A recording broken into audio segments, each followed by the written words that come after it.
South ఇండియాలోని అతి తక్కువ ధరలకి రత్నాలనందించే ఏకైక సంస్థ 6JVR. Welcome to Suman TV. నేను విజయ్.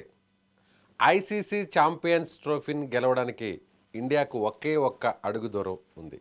సో ఇప్పుడు ఈ ఫైనల్లో ఇండియా న్యూజిలాండ్ని బీట్ చేస్తే నిజంగా అందరూ కూడా ఎదురు చూస్తున్నటువంటి ఛాంపియన్స్ ట్రోఫీని మళ్ళీ మనం తిరిగి కైవసం చేసుకోబోతున్నామా? ఎవరు గెలిచే అవకాశాలు ఎక్కువగా ఉన్నాయి? ఇండియాకు ఉన్నటువంటి బలాలేంటి, బలహీనతలేంటి, అలాగే న్యూజిలాండ్కున్న ప్లస్ ఏంటి, మైనస్ ఏంటి, వీటి గురించి డిస్కస్ చేద్దాం. మనతో పాటు లైవ్ కాల్లో ఉన్నారు సీనియర్ స్పోర్ట్స్ అనలిస్ట్ వెంకటేష్ గారు. సార్ నమస్తే. నమస్తే విజయ్. మొదటి నుంచి మీరు చెప్పినట్టుగా అంటే గ్రూప్ స్టేజ్ నుంచి తర్వాత నాకౌట్ స్టేజ్ అంటే సెమీస్ వరకు, ఆ తర్వాత ఫైనల్ వరకు మీరు ఎవరైతే చెప్పారో సేమ్ యాజ్ ఇట్ ఈస్గా ఇండియా న్యూజిలాండ్ ఇప్పుడు వచ్చేసాయి. ది బెస్ట్ టీమ్స్ ఈ రెండే అన్నారు. ఇప్పుడు ఆ రెండు ఫైనల్లో వచ్చాయి. సో ఈ రెండిట్లో గెలుపు అవకాశాలు ఆబ్వియస్లీ ఇండియాకి ఎక్కువ ఉన్నాయనుకోవచ్చా? డెఫినెట్గా ఇండియాకి ఎక్కువ అవకాశాలు ఉన్నాయి. దానికి 2-3 రీజన్స్ ఉన్నాయి, నేను చెప్తాను. ఒకటి ఏంటంటే వాళ్ళకి కూడా బ్యాటింగ్లో స్ట్రెంత్ ఉంది, డెప్త్ కూడా ఉంది. ఎందుకంటే వాళ్ళ captain Santner is an all-rounder. ఈ బ్యాట్స్ ఎట్ నెంబర్ 8 మన జడేజా లాగానే. అలాగే మనకు కూడా నెంబర్ 8 దాకా బ్యాటింగ్ డెప్త్ ఉంది. బౌలింగ్లో మనకి 6 ఆప్షన్స్ ఉంటే వాళ్ళకి 7 ఆప్షన్స్ ఉన్నాయి. వాళ్ళకి 3 పేసర్స్, 2 స్పిన్నర్స్, నలుగురు స్పిన్నర్స్ ఉన్నారు. సో వాళ్ళు ఆల్రౌండ్ స్ట్రెంత్ తీసుకుంటే 2 టీమ్స్ సమానంగా ఉన్నాయి. వాళ్ళు స్పిన్ బాగా ఆడతారు, మన వాళ్ళు స్పిన్ బాగా ఆడతారు. వాళ్ళ దగ్గర మంచి స్పిన్నర్స్ ఉన్నారు, మన దగ్గర మంచి స్పిన్నర్స్ ఉన్నారు. బట్ ఒకటే ఒక డిఫరెన్స్ ఏంటంటే 2 టీమ్స్లో వాళ్ళకి ఒకే ఒక ఫ్రంట్ లైన్ స్పిన్నర్ ఉన్నాడు, వాళ్ళ కెప్టెన్ శాంట్నర్. మిగతా 3 స్పిన్నర్స్, అది మీకు రచిన్ రవీంద్ర కావచ్చు, లేకపోతే గ్లెన్ ఫిలిప్స్ కానీ, మైకెల్ బ్రేస్వెల్ కానీ, వాళ్ళు బేసికలీ ఆల్రౌండర్స్, పార్ట్ టైమర్స్. వాళ్ళు రెగ్యులర్ బౌలర్స్ కాదు. కానీ మన ఇండియన్ టీంలో 4 క్వాలిటీ స్పిన్నర్స్ ఉన్నారు. 4 quality spinners, each and every one of them వాళ్ళు తమ ఫుల్ కోటా ఆఫ్ 10 ఓవర్స్ వేయగలరు. అది జడేజా కానీ, అక్షర్ కానీ, Kuldeep and Varun Chakravarthy. So spin బౌలింగ్లో మనకున్న ఆ క్యాలిబర్లో ఉన్న డిఫరెన్స్, ఆ పెడిగ్రీ, అది 2 టీమ్స్కి ఒక తేడా. రెండోది ఏంటంటే మనం అదే గ్రౌండ్లో, అంటే ఇదే ఇష్యూ మీద అందరూ మాట్లాడుతున్నారు. బట్ ఎవరు అవునన్నా కాదన్నా, ఒప్పుకోకపోయినా మనకి డెఫినెట్లీ అడ్వాంటేజ్ ఉంది. ఎందుకంటే మనం 4 మ్యాచ్లు అదే గ్రౌండ్లో ఆడాం. న్యూజిలాండ్ వాళ్ళు జస్ట్ 1 మ్యాచ్ ఆడారు. సో ఆ గ్రౌండ్ కండిషన్స్ కానీ, అక్కడ ఫీల్డింగ్ ఎలా చేయాలి, తర్వాత యాంగిల్స్ ఏంటి, అవన్నీ కూడా మనకి తెలిసినంత క్షుణ్ణంగా న్యూజిలాండ్కి తెలిసే అవకాశం లేదు. And third reason, India is the only unbeaten side. మీరు ఈ టోర్నమెంట్ మొత్తంలో ఒక్క మ్యాచ్ కూడా ఓడిపోయిన టీం ఏదంటే India. Already they have beaten New Zealand in the group stage. So ఈ 3 ఫ్యాక్టర్స్ తీసుకుంటే India will start as favourites. But ఒక్కటి మనం క్లియర్గా చెప్పాల్సింది ఏంటంటే న్యూజిలాండ్ చాలా ఎఫిషియెంట్గా, కూల్గా ఆడతారు. వాళ్ళకి చిన్న దేశం అది. మనకి 140 కోట్ల మంది జనాభా ఉంటే వాళ్ళకి జనాభా ఒక 50-60 లక్షలు, లేకపోతే మ్యాక్సిమం ఒక 70 లక్షలు ఉంటుందేమో. సో మన టీమ్ ఎక్స్పెక్టేషన్స్, మన సోషల్ మీడియా, ఇవన్నీ వాళ్ళకు ఉండే అవకాశం లేదు. సో వాళ్ళకి ఏంటంటే ఈ ఏషియన్స్ తాలూకు భారం ఏమి ఉండదు. సో అందుకని వాళ్ళు చాలా కూల్గా ఈ ఫైనల్లో ఆడే అవకాశం ఉంది. That is the only difference అని చెప్పుకోవాలి. Otherwise India will start as favourites definitely. So మనకి ఒక ఫైనల్ ఫోబియా ఉంటుంది. నాకౌట్ మ్యాచెస్ అన్నింటిలో కూడా ఐసీసీ ట్రోఫీస్లో చాలా కూడా మనం ఫైనల్ వరకు రీచ్ అయ్యాం. ఒక్క మ్యాచ్ కూడా ఓడిపోకుండా ఇదే వరల్డ్ కప్లో, మెన్స్ వరల్డ్ కప్లో ఒక్క మ్యాచ్ కూడా ఓడిపోకుండా ఫైనల్కి రీచ్ అయ్యాం. కానీ ఆస్ట్రేలియా చేతిలో భంగపడ్డాం. సో అలాంటి ఆ ఫోబియా ఎక్కడైనా కొంచెం అనుమానాలు ఉన్నాయనుకోవచ్చా ఇండియా వైపు చూస్తే? మీరు అన్న మాట కరెక్టే. ఎందుకంటే మనం WTC final, test championship final 2 సార్లు ఓడిపోయాం. తర్వాత మీరు అన్నట్టుగా వన్డే వరల్డ్ కప్లో అంత అద్భుతంగా పర్ఫామ్ చేసి ఒక్కసారి మనం ఎవరెస్ట్ శిఖరం ఎక్కించేసి అక్కడి నుంచి మన అందరినీ, ఫ్యాన్స్ అందరినీ కోల్దేసినట్టు అయింది. గాయం తాలూకు పచ్చిదనం ఇంకా మనకి ఫీల్ అవుతున్నాం. ఓకే, అగ్రీడ్, మన టీంకి ఆ ఫైనల్ ఫోబియా ఉందని మీరు అనుకుంటున్నారు. కానీ ఏంటంటే నేను చెప్పేది, ఇప్పుడు లాస్ట్ ఇయర్ మనం T20 వరల్డ్ కప్ ఫైనల్కి వెళ్ళాం. చాలా టైట్ ఫైనల్లో మనం వీ హెల్డ్ అవర్ నర్వ్. అంటే మనం టఫ్ ఫైనల్లో మన team manage to win that final. So దాంతో ఏంటంటే ఈ ఫైనల్ ఫోబియా పోయి ఉంటే ఇదే టీం ఆల్మోస్ట్ ఇదే. Rohit Sharma was the captain, Virat Kohli ఉన్నాడు, Axar Patel, same people most of them ఉన్నారు. కాబట్టి ఐ థింక్ ఫైనల్ పోయిందేమో అని నేను అనుకుంటున్నాను. రెండోది ఏంటంటే న్యూజిలాండ్ కూడా ఇలాంటి ఫోబియా ఉందండి. ఎందుకంటే మీరు చూడండి, వాళ్ళు 2015 వన్డే వరల్డ్ కప్ ఫైనల్ ఓడిపోయారు, 2019 వన్డే వరల్డ్ కప్ ఫైనల్ ఓడిపోయారు, 2021 T20 వరల్డ్ కప్ ఫైనల్ ఓడిపోయారు. సో వాళ్ళు కూడా ఫైనల్స్ ఓడిపోతున్నారు. వాళ్ళు they have not won anything big in international cricket. World cup ఎప్పుడు గెలవలేదు. వాళ్ళు గెలిచిన ఒకే ఒక టైటిల్ ఏంటంటే 2000లో ఛాంపియన్స్ ట్రోఫీ గెలిచారు. అది మినహాయిస్తే న్యూజిలాండ్ కూడా ఎప్పుడు గెలవలేదు. వాళ్ళు ఎక్కువగా సెమీఫైనల్లోనే ఓడిపోతుంటారు. ఫైనల్కి వచ్చిన సందర్భాల్లో కూడా వాళ్ళు ఓడిపోయినవి చాలా ఉన్నాయి. ఓన్లీ WTC ఫైనల్ ఒక్కటి గెలిచారు మన మీద 2021లో. అది మినహాయిస్తే వాళ్ళు కూడా ఫైనల్స్ ఏం గెలవలేదు. సో ఫైనల్ ఫోబియా అనేది మనకుంటే అది మనకంటే ఎక్కువ న్యూజిలాండ్ కూడా ఉండే అవకాశం ఉంది.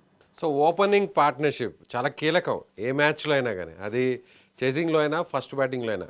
సో రోహిత్ శర్మ ఇంకా తడబాటు పడుతున్నాడా? శుభ్మన్ గిల్ కూడా మనం చూస్తే ప్రీవియస్ మ్యాచెస్ ఎక్కడా కూడా పెద్దగా రాణించిన పరిస్థితి లేదు. ఇప్పుడు కోహ్లీ మీదే భారం పడుతుంది. సో ఇప్పుడు మళ్ళీ తిరిగి కోహ్లీ బాగా ఆడాలని అందరూ కూడా కోరుకుంటున్నారు. సో అలాగే ఇప్పుడు న్యూజిలాండ్తో కంపారిజన్ చేస్తే రచిన్ రవీంద్ర కావచ్చు, లేదంటే కేన్ విలియమ్స్ని, ఎస్పెషల్లీ వీళ్ళిద్దరూ కూడా ఇండియా వైపు మ్యాచ్ అంటేనే ఖచ్చితంగా వీళ్ళు ఫామ్లోకి వస్తారు. ఆబ్వియస్లీ కేన్ విలియమ్సన్ కానీ రచిన్ రవీంద్ర కూడా ఫామ్లో ఉన్నారు. సో ఈ టీంని ఆ టీంని ఎలా చూడాలి పార్ట్నర్షిప్ వైజ్ చూస్తే, ఓపెనింగ్ పార్ట్నర్షిప్ని? మీరు చెప్పింది కరెక్ట్ అండి. ఇప్పుడు యాక్చువల్గా మన ఓపెనర్స్ ఎలా ఆడతారనే దాన్ని బట్టి ఈ ఫైనల్ డిపెండ్ అవుతుందేమో అని నాకు అనిపిస్తుంది. ఎందుకంటే మీరు చెప్పినట్టుగా రోహిత్ శర్మ స్టార్ట్స్ తీసుకుంటున్నాడు, 20s 30s 40s చేస్తున్నాడు, దాన్ని పెద్ద నాక్స్గా కన్వర్ట్ చేయట్లేదు, చాలా ఓవర్ అగ్రెసివ్గా వెళ్తున్నాడు. అది అతని ఉద్దేశం ఏంటంటే టీంకి ఆ పవర్ ప్లేలో ఫీల్డ్ రెస్ట్రిక్షన్ ఉన్నప్పుడు ఆ మొమెంటం ఇవ్వాలి, ఒక మంచి స్టార్ట్ అందించాలని సెల్ఫ్లెస్గా ఆడుతున్నాడు. బాగానే ఉంది. కానీ మీకు ఓపెనింగ్లో ప్రతిసారి ఓపెనర్లు తొందరగా అవుట్ అయ్యి తర్వాత మిడిల్ ఆర్డర్ మీద ప్రెషర్ పడడం, దాంట్లో మిడిల్ ఓవర్స్లో చాలా వరకు వాళ్ళు చాలా డిఫెన్సివ్ అప్రోచ్లో వెళ్ళాల్సిన పరిస్థితి కనిపిస్తుంది.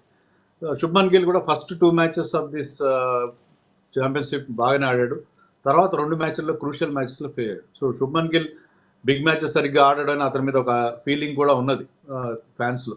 So Shubman Gill should come to the party, he should rise to the occasion.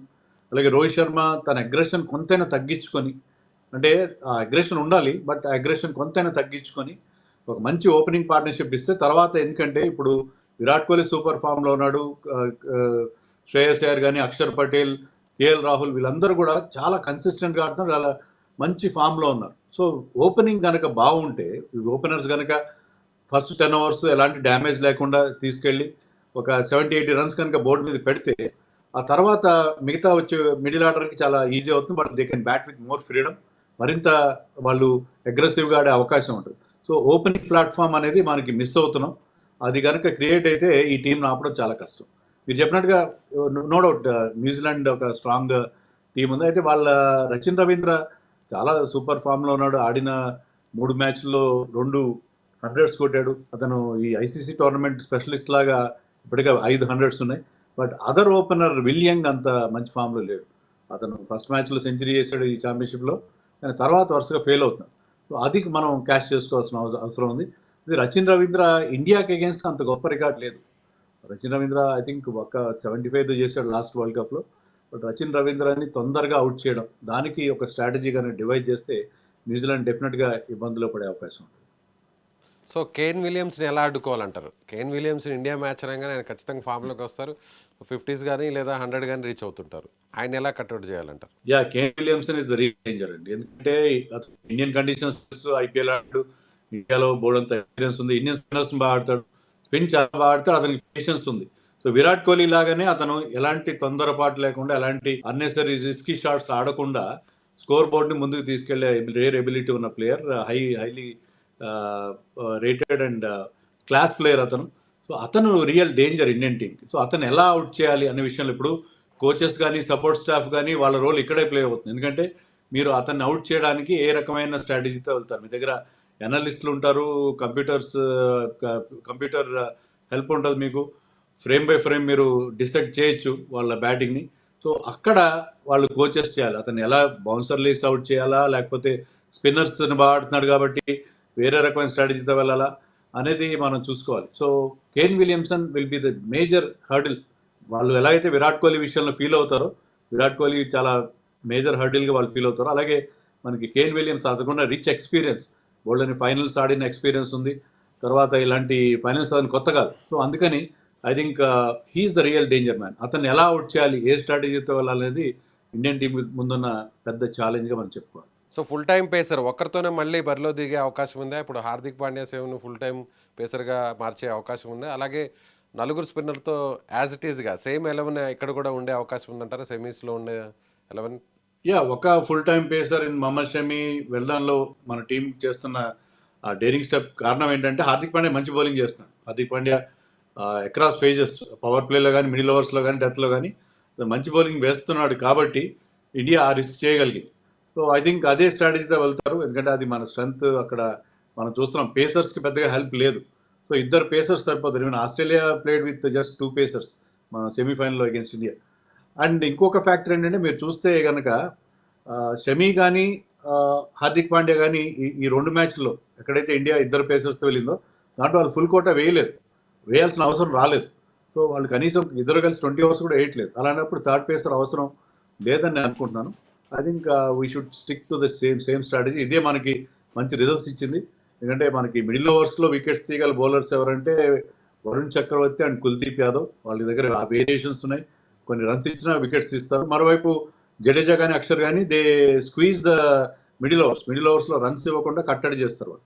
So ఇది రైట్ కాంబినేషన్. మిడిల్ ఓవర్స్లో ఈ 4 స్పిన్నర్స్ కనుక ఉంటే ఎలాంటి పెద్ద బ్యాటింగ్ లైనప్ అయినా షేక్ అయ్యే అవకాశం ఉంటుంది. I think India should stick to the same 11 winning కాంబినేషన్తోనే వెళ్తారని నేను ఎక్స్పెక్ట్ చేస్తున్నాను. సో టాస్ ఏమన్నా కీలకంగా మారే అవకాశం ఉందంటారు? ఇప్పటి వరకు రోహిత్ శర్మ వరుసగా 13-14 మ్యాచ్ల్లో టాస్ ఓడిపోతూనే వస్తున్నారు. కానీ టీం పర్ఫెక్ట్గా ఉండడం, అందరూ కూడా ఫామ్లోకి రావడంతో వరుసగా మ్యాచెస్ అన్నీ కూడా గెలుస్తున్నాం. సో ఇప్పుడు న్యూజిలాండ్లో కూడా మనం ఆల్రెడీ లీగ్ దశలో న్యూజిలాండ్ బీట్ చేసాం కాబట్టి ఒక రకంగా న్యూజిలాండ్ కంటే కూడా ఇండియాది పై చేయి ఉంది ఈ సిరీస్లో అనుకోవచ్చా? అలాగే టాస్ ఎంతవరకు కీలకమయ్యే అవకాశం ఉందంటారు? టాస్ ఇక్కడ అంత ఇంపార్టెన్స్ మనకు అనిపించట్లేదు. ఇండియా ఐ థింక్ 3 మ్యాచ్లు చేజ్ చేస్తూ గెలిచాం మనం. ఒక మ్యాచ్ ఫస్ట్ బ్యాటింగ్ చేసి గెలిచాం against the same team New Zealand. So chasing మనకి ప్రాబ్లం కాలేదు, అలాగే ఫస్ట్ బ్యాటింగ్ కూడా ఏం ప్రాబ్లం కాలేదు. ఫస్ట్ బ్యాటింగ్లో 250 బిలో స్కోర్ చేసినా కూడా దాన్ని డిఫెండ్ చేసుకోగలిగాం న్యూజిలాండ్కి అగేన్స్ట్ కానీ. సో ఐ థింక్ అక్కడ డ్యూ ఫ్యాక్టర్ లేదు కాబట్టి, మంచు పడట్లేదు కాబట్టి టాస్ అంత ఇంపార్టెంట్ కాదు. పిచ్ కూడా మనం చూస్తే ఏంటంటే ఫస్ట్ హాఫ్లో ఎలా బిహేవ్ చేస్తుందో సెకండ్ హాఫ్లో కూడా అలాగే ఉంది. సో పెద్దగా తేడా రావట్లేదు. సో టాస్ ఓడిపోయినా సరే గెలవగల సత్తా ఈ టీంకి ఉందాం అని అనిపిస్తుంది నాకు. సో మీరు అన్నట్టుగా రోహిత్ శర్మ అన్ని టాస్లు ఓడిపోయిన తర్వాత ఈ టాస్ గెలవచ్చు. గెలవకపోయినా కూడా ఇండియా పెద్దగా వరి అయ్యే అవకాశం లేదు. టాస్ ఇంతవరకు ఈ సిరీస్లో మనం చూసింది ఏంటంటే ఎస్పెషల్లీ ఇన్ దుబాయ్ టాస్ ఎప్పుడు కూడా పెద్ద కీ రోల్ ప్లే చేయలేదు.